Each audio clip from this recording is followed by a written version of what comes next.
बिस्मिल्लाहिर्रहमानिर्रहीम, अस्सलाम वालेकुम। मियां नवाज शरीफ साहब की ताहयात नाअहली ख़त्म कर दी गई है। एक दफ़ा फिर सुप्रीम कोर्ट से जस्टिस काजी फाइसा साहब, चीफ जस्टिस ऑफ पाकिस्तान, उनकी अदालत से मियां नवाज शरीफ साहब के हक़ में फ़ैसला आया है और मियां नवाज शरीफ साहब को सुप्रीम कोर्ट ने ही ताहयात नाअहल किया था। अब एक और सुप्रीम कोर्ट है, अदालत तो वही है लेकिन चीफ जस्टिस कोई और हैं और उन्होंने मियां नवाज शरीफ की ताहयात नाअहली को ख़त्म कर दिया है। अब इस नाअहली के ख़त्म होने से मियां नवाज शरीफ साहब दोबारा इलेक्शन लड़ सकेंगे।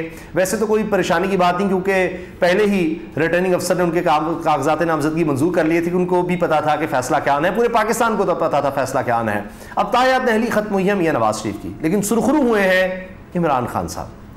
आप यकीनन हैरान होंगे मैं क्या बात कर रहा हूँ। ताहयात नाअहली मियां नवाज शरीफ की ख़त्म हुई है, एक के बाद एक केसेस उनके ख़त्म हुए हैं। सहूलतकारी मियां नवाज शरीफ साहब को मिल रही है और एतजाज़ अहसन साहब का बयान इस वक्त चल रहा है जिसमें उन्होंने कहा था कि जनाब मुसलमान हज़रत ईसा अलैहिस्सलाम का इंतज़ार कर रहे हैं और सिर्फ नून लीग है जो काजी फाइसा का इंतज़ार कर रही है। तो बात यह है कि जनाब सुरखरू इमरान खान साहब इसलिए हुए हैं कि आप देखिए कि उन्होंने अब से काफ़ी अर्सा पहले, शायद कमोबेश एक साल पहले कम अज़ कम ये बात कह दी थी कि ये कुछ होगा। अब इमरान खान की बात बिल्कुल सच साबित हो रही है। एक एक चीज़ का उनको पता था जिसको वो लंदन प्लान कहते हैं। हबीब अकरम साहब इसका जिक्र कर चुके हैं, एक मुलाकात का जिक्र करते हैं और उसमें वो कहते हैं, बाकायदा बताते हैं कि इमरान खान साहब ने हाथ की उंगलियों पर गिनकर बताया कि जनाब मुझे गिरफ्तार किया जाएगा, मुझे नाअहल किया जाएगा, नवाज शरीफ को वापस लाया जाएगा, नवाज शरीफ को अहल किया जाएगा और मेरी पार्टी को तोड़ा जाएगा। और फिर अगले हाथ की उंगली से उन्होंने कहा इमरान खान ने कि इलेक्शन फिर भी हम जीतेंगे, इलेक्शन फिर भी मैं जीतूंगा, तहरीक इंसाफ जीतेगी। अब 5 चीज़ें इमरान खान ने कही और वो होती चली गई। अब मियां नवाज शरीफ साहब की ये फरमाइश थी, यानी मियां साहब ने कहा मैंने जेल भी नहीं जाना, वहां पर नादरा वाले भी वहीं पर आएंगे, बाहर से ही जनाब जब तक जस्टिस उमृता बंदयाल है चीफ जस्टिस मैं नहीं आऊँगा, काजी फाइसा चीफ जस्टिस बनेंगे तो मैं आऊँगा। अब आप अंदाज़ा लगाइए कि वही सब कुछ होता चला गया। लेकिन इस सब के बाद क्या मियां नवाज शरीफ साहब कौम की आंखों में, लोगों में, अवाम में मकबूल हुए हैं या उनकी बेइज्जती हुई है? यानी किस तरह से वो आए हैं, किस तरह से उनके साथ सहूलतकारी हुई है, किस तरह उनको अब यानी तहरीक इंसाफ को बिल्कुल कोशिश की गई मिलिया मेट कर दें, इमरान खान को अंदर करके, नहीं वो मुकाबले पर भी नहीं उतर सकते। मियां नवाज शरीफ साहब का हाल यह है कि अपने गढ़ में हार रहे हैं। मोहम्मद मालिक साहब ये बात कर चुके हैं, सीनियर साफ़ी हैं, कि 14 लाहौर की सीटें उनमें से सिर्फ 3 नून लीग मुकाबले में आ रही है। आप देखिए ना, सनम जावेद तक को अहल नहीं किया जा रहा इलेक्शन लड़ने के लिए। मियां नवाज शरीफ साहब को, मरीम नवाज साहब को इतना खौफ है एक लड़की से, जबकि इनके लिए सारा कुछ है, तमाम महकमे इनके लिए, सारा कुछ इनके लिए, अदालतों से फैसले इनके हक में, सब कुछ इनको मिल रहा है। लेकिन मसला यह है कि अवामी मकबूलियत और नीचे जा रही है। इमरान खान सच्चा नजर आ रहा है, उसकी मकबूलियत और बढ़ेगी कि वो सही कह रहा था, ये तो सारा कुछ डील करके आते हैं, ये तो सारा मामला इस तरह चलाते हैं। और इसके फौरी बाद जनाब फैसला आता है और साथ ही बरतानिया की सफ़ीर से मियां नवाज शरीफ साहब मुलाकात करते हैं। तो इस पर सिद्दीक जान ने कहा जी कि क्या प्लान मुकम्मल हो गया, इसलिए वो उनका शुक्रिया अदा कर रहे हैं और वो आई हैं कि जनाब हाँ जी सब कुछ ठीक हो गया। तो ये सारा इसके तहत हुआ है, ये बातें लोग कर रहे हैं। इन सब मामलात के साथ साथ ये वाज़ेह तौर पर नजर आ रहा है कि मियां नवाज शरीफ साहब को इलेक्शन कमीशन की तरफ से भी हर तरह से सहूलत फराम की जा रही है। तहरीक इंसाफ को दीवार से लगाया जा रहा है, बल्ले का निशान छीनने के बावजूद मामलात नहीं बन रहे तो आगे बढ़ा जा रहा है। MPO दफा 144 कागजात नामजदगी रिजेक्ट करना, छीनना कागजात, सब कुछ किया जा रहा है। लेकिन फिर भी मियां नवाज शरीफ साहब के लिए वो माहौल नहीं बन रहा कि वो ये रेस जीत सकें। आप अंदाजा लगाइए। अब इस सारे मामले में आप देखिए कि इलेक्शन कमीशन की तरफ से एक बहुत बड़ा इस्तीफा सामने आ गया है। Secretary election commission Umar Hamid ने इस्तीफा दे दिया हुआ है। उमर हमीद साहब ने इस्तीफा दिया। अब एक बहुत ज्यादा हमें एक मामले में कंट्रोवर्सी नजर आ रही है कि लगता यह है कि उन पर बड़ा दबाव एक तरह से था। यहां तक खबरें आ रही हैं, रिपोर्टर्स ये खबरें दे रहे हैं कि सेक्रेटरी इलेक्शन कमीशन से जो काम चाह रहे थे chief election commissioner Sikandar Sultan Raja, वो सब वो नहीं कर पा रहे थे। कुछ डेडलाइंस के मामला थे, फिर जितनी सख्ती की हुई है जनाब, CCTV फुटेजेस हर तरह से जनाब, एक समझें आप कि इतनी सख्ती तो GHQ में नहीं होगी जितनी चीफ इलेक्शन कमिश्नर की हुई है कि क्या हो रहा है क्या नहीं हो रहा। तो कुछ अरसे से ये सेक्रेटरी इलेक्शन कमीशन के साथ चीफ इलेक्शन कमिश्नर के मामला ठीक नहीं थे। एक जगह ये भी रिपोर्ट हो रहा है कि जी आपस में कुछ दोनों के दरमियान तल्ख कलामी भी हुई कि जी आप ये नहीं कर रहे, वो नहीं कर रहे। तो उन्होंने कहा जी मेरी सेहत इजाजत नहीं देती। उन्होंने कहा जी फिर छोड़ दें आप। तो फिर उमर हमीद जो है वो वहां से उठकर चले गए सेक्रेटरी इलेक्शन कमीशन, और बाद में जाकर उन्होंने इस्तीफा दे दिया और कहा जी मेरी सेहत इस चीज़ की इजाज़त नहीं देती। अब मसला ये है कि चीफ इलेक्शन कमिश्नर जो है उनके बगैर काम भी नहीं कर सकते, वो कंपिटेंट भी दे सेक्रेटरी इलेक्शन कमीशन। अब ये कहा जा रहा है जी उनकी सेहत इजाज़त दे रही है, इलेक्शन कमीशन कह रहा है, और जब उनकी सेहत इजाज़त देगी वो दोबारा आ जाएंगे। हत्ता कि अभी रिसेंटली ये हुआ कि इलेक्शन कमीशन की तरफ से सुप्रीम कोर्ट में कुछ जवाब जमा कराया जाता है, डॉक्यूमेंट जमा करवाए जाते हैं, उनमें सेक्रेटरी इलेक्शन कमीशन के दस्तखत नहीं, किसी और के दस्तखत करवाए गए हैं।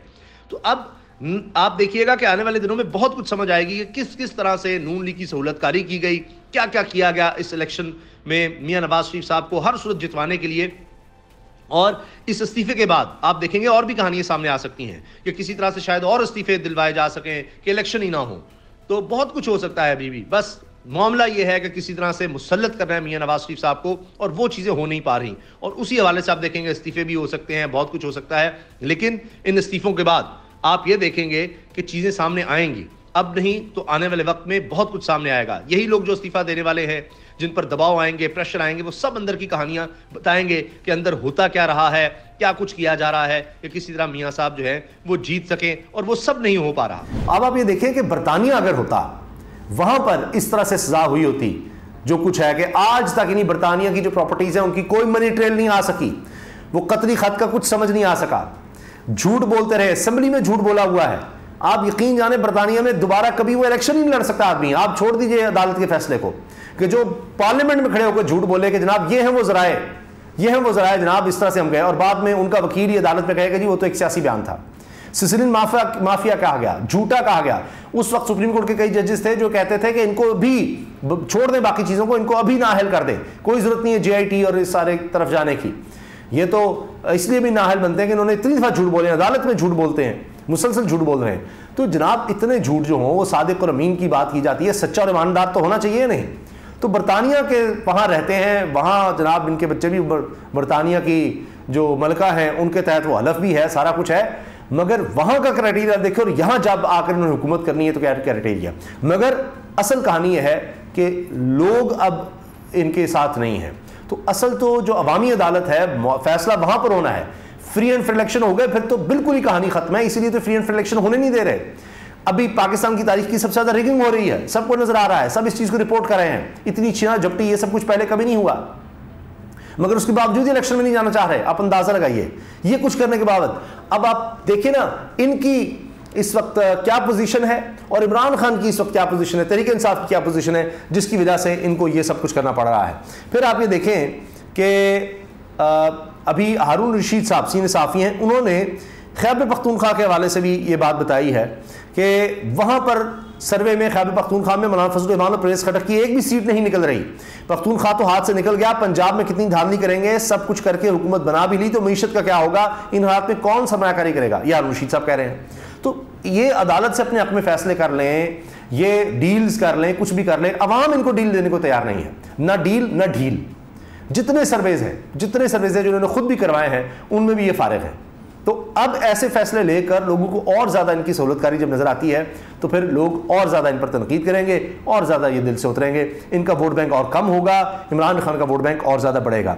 आप एक और चीज़ नोट कीजिए, आज अदालत में दो मामला चले, एक तहरीक इंसाफ की लेवल प्लेइंग फील्ड का, उसमें आप चीफ जस्टिस काजी फाइसा साहब का अंदाज देखिए, मुसलसल टोकना देखिए लतीफ़ को साहब, ये बात ना करें वो जी मेरे मुंशी से कागजात छीने, उन्होंने मुंशी की क्या बात, मुंशी कौन होता है, ये वो, यानी हर चीज़ में बात कहीं और ले जाएंगे, सरदार क्यों है, फलां क्यों है, भाई वहाँ से चीज़ें छीनी जा रही हैं। फिर वो कह रहे हैं जी ये दफ़ा 144 का क्या ताल्लुक है इलेक्शन कमीशन के साथ, आप ये बात ना करें। यानी चीफ जस्टिस और उसको ये ना पता हो कि दफ़ा 144 का इलेक्शन से क्या ताल्लुक है या इलेक्शन कमीशन से क्या ताल्लुक है, आप क्या करेंगे। लेकिन जब जेहन बनाया हो तो फिर ये है कि बोलने ही नहीं देना। उसमें क्या कह रहे हैं कि दफ़ा 144 का क्या ताल्लुक है।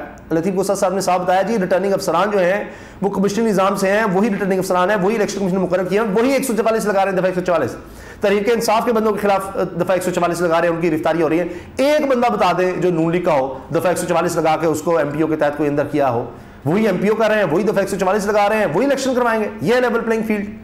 तो ये चीज़ें तो सबके सामने आ गई। फिर जब लतीफ कोसी साहब ने कहा कि किस सबूत क्या है जी, कहाँ हुआ है, वो लोग आपको छोड़कर चले गए, क्या हम शामिल करवा दें? तो उन्होंने कहा जी वीडियोस मौजूद हैं, मैं आप इजाजत दें मैं आपको चलाता हूँ सीडी लाइव। नहीं कोई इजाजत नहीं। फिर आज आप देखिए नसीम हसन शाह की जनाब वो वीडियो चलाई गई, वो जियो पर उनका जो इंटरव्यू था कि जी दबाव में फैसले करते हैं, वो भी गलत, और फिर उनको इजाजत दी आइंदा वो जनाब वो बड़ा हिस्सा लेकर आए जिसमें जनाब दबाव का कहा गया जुल्फिकार अली भुट्टो के केस में। तो आप देखिए एक ही वक्त में कितने मुख्तलिफ अंदाज आपको इनके नजर आएंगे, और वो चीज़ सब लोग नोट भी करते हैं और रिपोर्ट भी करते हैं। इसके अलावा आप देखिए सुप्रीम कोर्ट ने तायाती नाअहली खत्म कर दी। इरशाद भट्टी लिखते हैं मेरे महबूब कायद नवाज शरीफ आपको मुबारक के चंद दिनों में Avenfield corruption case, Al-Azizia corruption case, flagship corruption case, इश्तिहारीपन, मुजरिम वाला स्टेटस और तायात नाअहली सब खत्म हो गया। मेरी सुप्रीम कोर्ट आपने अपने हुक्मरानों के झूठ मेरी सुप्रीम कोर्ट आपको मुबारक, आपने अपने हुक्मरानों के झूठ, फ्रॉड, धोखाधड़ी, करप्शन की सजा ऐसी कर दी कि हुक्मरान सच्चा दयानतदार ना भी निकले, रंगे हाथों पकड़ा भी जाए तब भी थोड़ी सी सजा काटकर फिर से आ जाए। मेरी कौम मुबारक, सुप्रीम कोर्ट ने मुल्क में लुट्टो फिर फुट्टो वाला कानून लागू कर दिया। अब ये बात इसलिए दुरुस्त है कि जी वही लोग जो इस मुल्क को लूटेंगे, बर्बाद करेंगे, अरबों डॉलर की मनी लॉन्ड्रिंग करेंगे, बाहर मुल्क में जायदादें बनाएंगे, 5 बरे-आज़म में जायदादें बनाएंगे, खिलाफ कानून जनाब सब चीजें तोशाखाना से ले जाएंगे, गाड़ी नहीं ले सकते वो ले जाएंगे, उनको कुछ नहीं कहा जाएगा। खुद वो कानून बनाएगा कि ज्यादा से ज्यादा 5 साल तक हमें अपना हल कर सकते हैं, सिर्फ इलेक्शन के लिए नहीं, और उसके बाद फिर आए फिर लूटें जितना मर्जी दौलत, कोई आपको पूछने वाला नहीं है। हुकूमत में आए इसलिए कि आप आएंगे, कानून साजी करेंगे, अपने हक में पैसा बनाएंगे, दौलत बनाएंगे, अगर केस बन गया बाहर चले जाएं, फिर डील करें, फिर यहां आए, फिर लूटें, इस मुल्क को बर्बाद करें, नोचें, लोगों को गरीब करके ले जाएं, फिर पैसा लगाएं, लॉबिंग करें, डील करें, फिर आ जाएं, और यही सिलसिला चलता रहेगा। क्योंकि आपको सिर्फ इंतजार करना है अपने लोग आने का और अपने हक में फैसले करवाने का। यह अब इस मुल्क में रह गया है। यह है जनाब हकीकत जिसके बारे में अब सब लोग बात कर रहे हैं कि ये इस मुल्क में हो रहा है, और यही मियां नवाज शरीफ को करना आता है, उनके ख़ानदान को, कि किस तरह से जनाब आप जो है इस निज़ाम के साथ खेल सकते हैं और उससे फ़ायदे उठा सकते हैं। यही अब हुआ है और उसका फ़ायदा मियां नवाज शरीफ साहब ने उठाया है। मगर हकीकत वही है कि अगर मियां साहब को इससे इतने फ़ायदे मिल रहे हैं, इतने वो सुरखरू हो गए हैं, तो जनाब फ्री एंड फेयर इलेक्शन करवा दें, देख लेते हैं लोग क्या फ़ैसला करते हैं।